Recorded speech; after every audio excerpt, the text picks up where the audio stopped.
I am going to demonstrate you the load test, how to conduct the load test on a 4-stroke 4-cylinder petrol engine. And here we are using a setup which is of basically the ambassador engine. This is the 4-stroke 4-cylinder engine, and here we have the arrangement for the fuel supply. This is the fuel tank and connected to the engine via this carburetor, and this is the airbox, and the airbox is connected to this U-tube manometer. And from this arrangement, one side of the U-tube manometer limb, right side limb here, it is connected to the airbox, and the left limb is open to the atmosphere. So whenever the engine is operating, this air will be taken from this airbox, and there will be pressure difference, and that pressure difference will be noted to calculate the volume flow ratio, volume flow of the air. Similarly, we have an arrangement here, the fuel metering arrangement. Here you can see this is the graduated tube having the control device here. Using this control device and this three-way cock, we can see that the fuel from the tank will enter this particular graduated tube, and from the tube it will enter the engine, or it will be supplied to the engine. And whenever you turn this knob, the fuel will be starting from the fuel will be supplied from this tube to the engine, and engine will be working. And whenever we move this in this position, so the fuel start rising in this tube. And to know the fuel consumption rate, we have to turn this knob, and when the engine is working, we need to note down the time taken for 10 cc fuel consumption. It may be no load condition, it may be 25%, 50%, or 75% or 100% load. Each load test, we need to note down the time taken for 10 cc fuel consumption, so that we can calculate the total heat consumed by the engine per given time. And here you can see the arrangement. This arrangement is for controlling the engine speed. So this is connected via a cable to the carburetor throttle, and the throttle can be operated by using this knob, by pulling the lever, or by turning the knob clockwise or anti-clockwise. We are pulling the throttle, and we can increase or decrease the engine speed.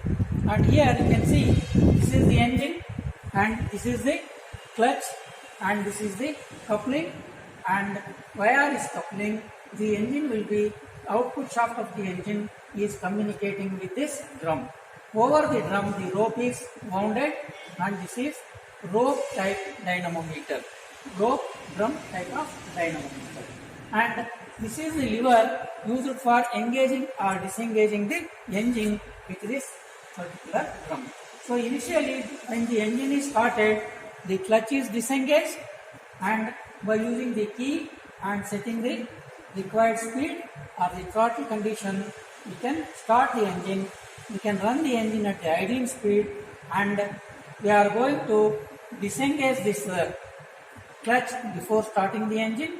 And once the engine gets started and reaches a stable speed without applying any load over this brake drum, we are going to calculate, or we are going to note down the coolant flow rate to the engine.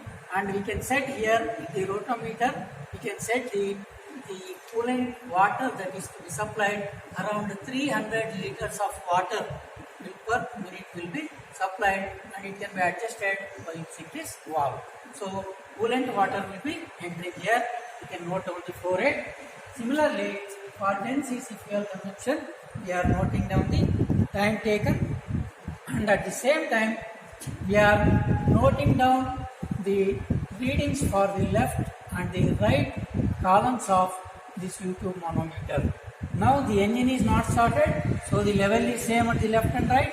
Once the engine is started, automatically there will be level difference, and towards the engine side it will be moving up, and towards the atmosphere side it will be moving down, and the difference is to be taken for calculating the air flow rate for the engine. And for each experiment,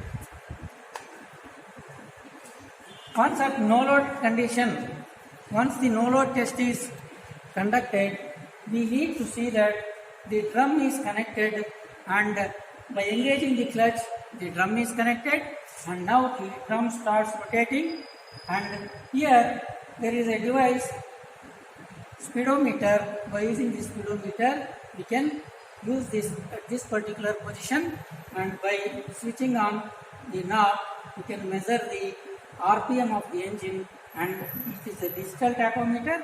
So digitally the speed will be displayed here, and we can note down at what speed the engine is running. So this needs to be repeated for all the loads. Now how load will be arranged, or how loading of the engine is done.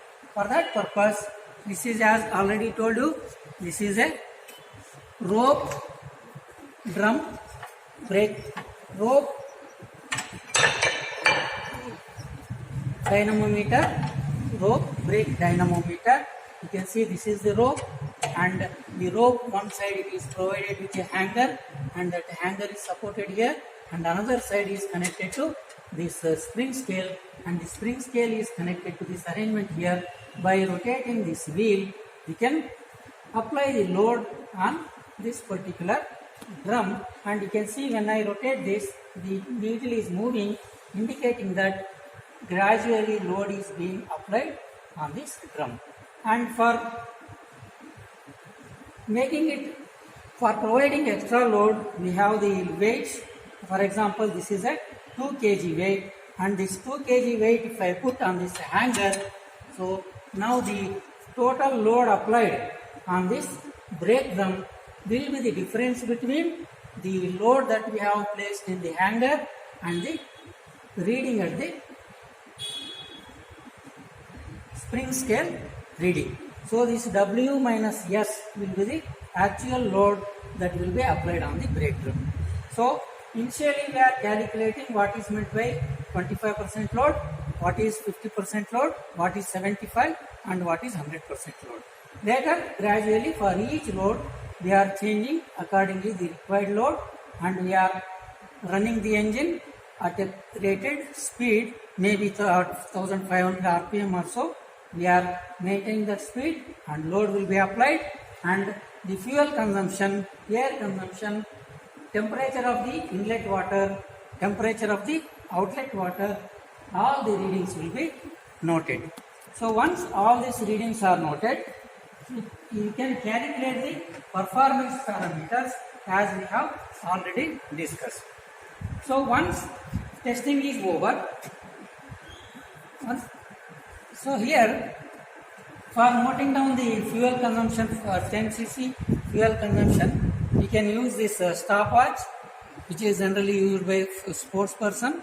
So the same can be used, or any other stopwatch can be used for noting down the time required for the consumption of 10 cc fuel. For each load, we need to compulsorily note down the time taken for 10 cc fuel consumption, and at the same time the difference between these limbs must be noted down. And the flow rate is constant, it is fixed irrespective of the load. The constant watt flow rate will be set.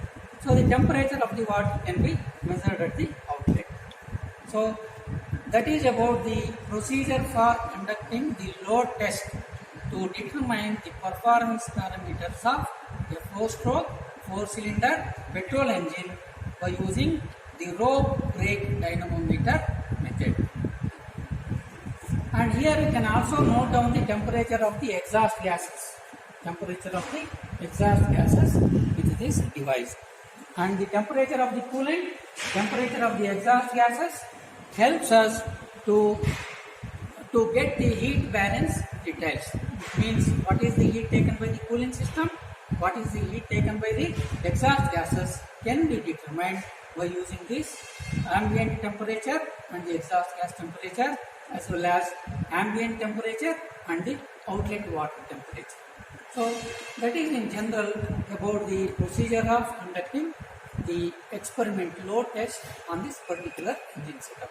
So the precaution what we need to take is, initially before starting the engine, we need to check the availability of the fuel, we need to check the supply of water to the engine jackets, and we need to see that load is removed initially from the drum, or the drum should be unloaded and this clutch should be disengaged.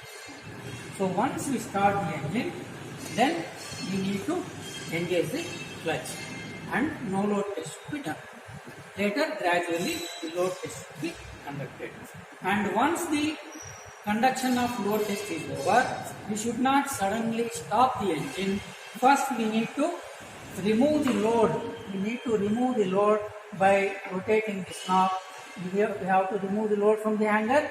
We have to release this rope, and now see the rope is tight. So we need to remove such that we need to arrange such that the rope will become free, means the drum is entirely free, and later we need to reduce the engine speed, and later we have to switch off the engine. Otherwise, sudden unloading or sudden stopping of the engine may affect the engine components, or it may damage the components.